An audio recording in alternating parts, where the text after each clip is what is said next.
Lord, make me stronger. Panginoon, maraming salamat sa araw na ito. Maraming salamat dahil alam namin na marami kaming biyaya na makukuha sa araw na ito, at ang araw na ito din ay puno ng pagpapala mo sa akin at sa aking pamilya. Lord, marami po akong pinagdadaanan ngayon, mga problemang dumating dahil na din sa mga sitwasyon na hindi maiwasan, mga sitwasyon na wala na sa aking kontrol, na naapektuhan ako dahil sa mga nangyayari noon.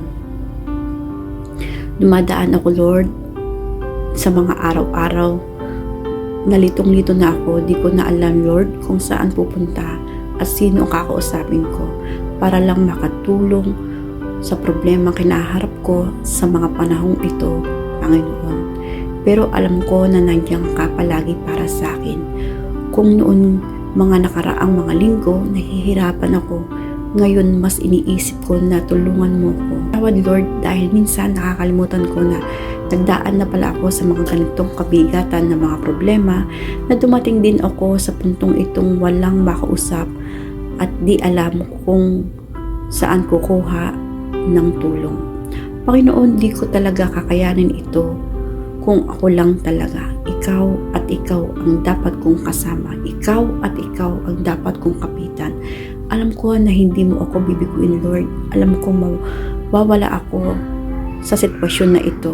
Lord, sinusuko na po ang lahat sa inyo. Binibigay ko na po ang lahat-lahat ng problema ko. Kayo na po ang bahala sa aking sitwasyon.